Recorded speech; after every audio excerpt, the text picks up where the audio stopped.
kulanti wacan oo wanaagsan daawadayaal ku soo dhawaada wararkii ugu dambeeyay ee caalamka iyo Soomaaliya oo aad kaga barateen inaan idinkaga soo gudbino channelkan maalin kasta adiguna waxa muhiim ah inaad channelkan subscribe tiraahdo si aad u hesho wararkii ugu dambeeyay ee dunida oo idil inaga oo mararka qaarna idin soo gudbino falanqeynta sheekooyin aad muhiim u aragtaan markaas oo aan idin hayno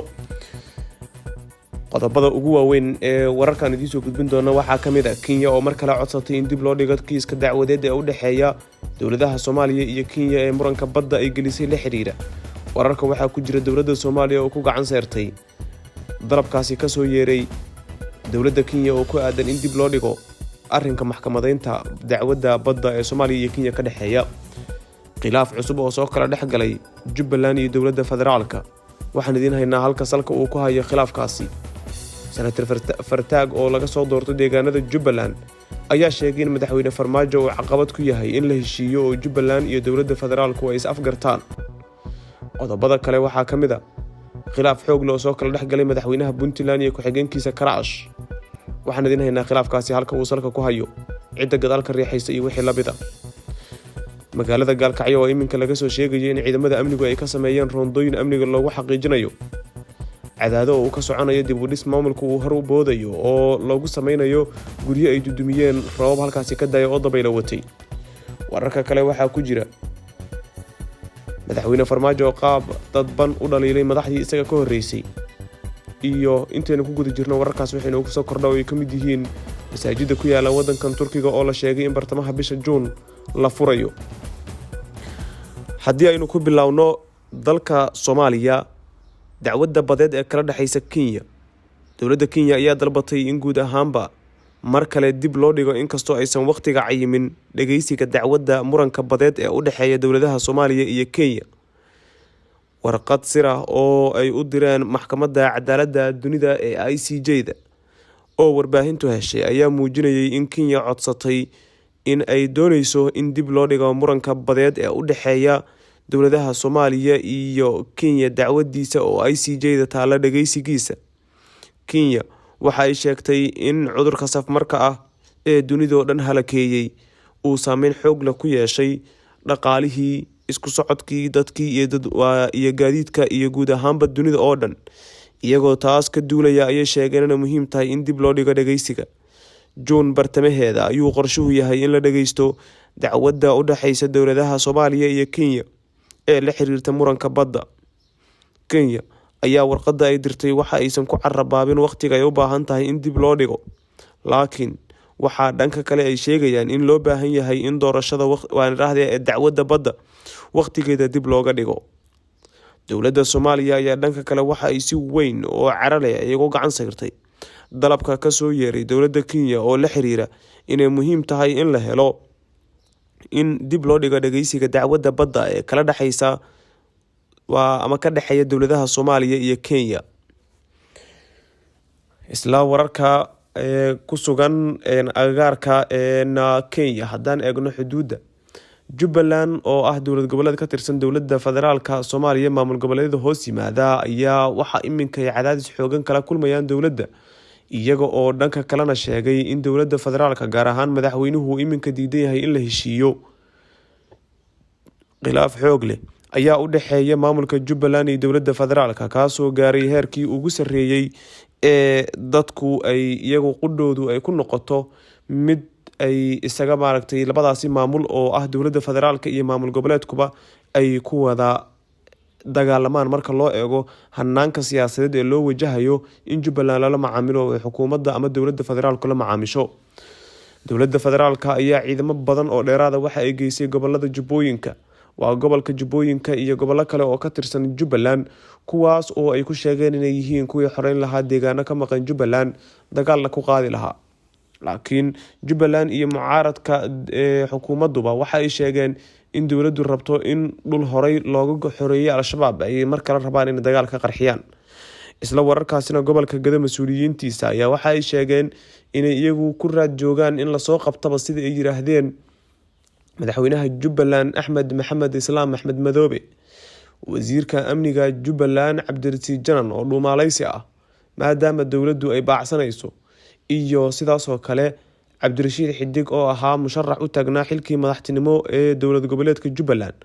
oo markii doorashadii uu ka qayb gali waayay sheegay in uu yahay ninka kaliya ee madaxweyne la aqoonsan yahay ka ah Jubbaland, laakiin mar dambe ay ka heshiiyeen isaga iyo madax kale oo mucaarad ahaa iyo madaxweynaha Jubbaland Axmed Maxamed Islaam Axmed Madoobe in arintaasi la dhameeyo. Wararka kale hadaynu eegno, khilaaf xoog leh ayaa waxa uu soo kala dhex galay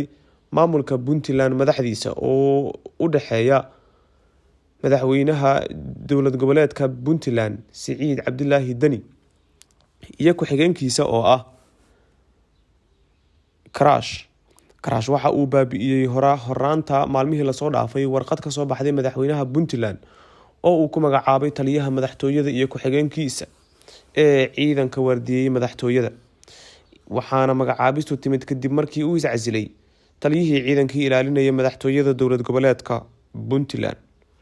Puntland ayaa maalmihii la soo dhaafay khilaafkaasi xoogan uu ka dhex taagnaa. Warqad uu ku burinayo magacaabista iyo xilka qaadista ayuu soo saaray madaxweyne ku-xigeenka dowlad goboleedka Puntland Karash ayaana waxa uu sheegay in aysan suuragal ahayn in guud ahaanba halkaas ay ka hirgasho in dadku ay noqdaan kuwo aan la isla tashan marka madax la yahay. Warqadiisana waxa uu ku cadeeyay in xilka qaadista aan lagala tashan, sidaas daraadeedna uusan aqbalaynin in mar kale uu wax iska magacaabo madaxweynaha dowlad goboleedka Puntland. Madaxweynaha dowladda federaalka Soomaaliya Maxamed Cabdilaahi Farmaajo oo khudbad ka jeediyay xarunta madaxtooyada dhexdeeda isagoo la hadlayay kaamirada muuqaalada looga duubo ee Villa Soomaaliya ayaa waxa uu sheegay in madaxdii isaga ka horeysay uu eedeyn badan u jeedinayo, isagoo dhanka kalena yiri waxay dalkan uga tageen lacag fara badan oo lagu leeyahay, waxay dalka geliyeen qarash fara badan, waxay sidoo kale qasnadii dowladda ka dhigeen mid faaruq ah. Waxaa dhanka kale uu sheegay in dad badan oo dhalinyaro ah ama Soomaali kala duwan ay isaga xirnaayeen wadamada dibadda, xukuumaddiisuna ay ku guuleysatay in la soo daayo dadkii xirnaa, in la kordhiyo dakhliga dalka. Laakiin warkaan la dafiri karin ayaa ah in 2014 iyo 2016 uu kororka dhaqaalaha Soomaaliya meel wanaagsan gaaray sida ku cad warbixintii ay soo saartay xilliyadaasi African Bank oo ka shaqeeya horumarinta dalalka Afrika iyo arrimahaasi wixii la xiriira. Madaxweyne Farmaajo waxaa hubaala in xukuumaddiisu ay ku guuleysatay iyo guud ahaanba dowladda hadda joogtahay in la soo daayo dad badan oo maxbuus ahaa kuwaas oo ku xirnaa dalka dibaddiisa, iyagoo dhanka kalena sheegay ama la arkayay diyaarado dhowr ah oo ka keenaya dalka dibaddiisa dad maxaabiis ah oo Soomaaliyeed,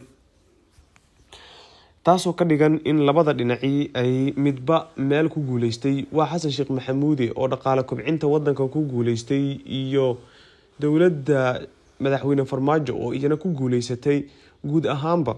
sida loo wajahay in maxaabiista la soo celiyo, inkastoo libintaasina uu qayb ka leeyahay madaxweyne Xasan Sheekh Maxamuud oo dowladdiisu bilowday wada hadalkii lagu soo daayay dadkaasi. Dhanka kale haddaan eegno, fatahaadii loo itaalka waayay ee dowlad goboleedka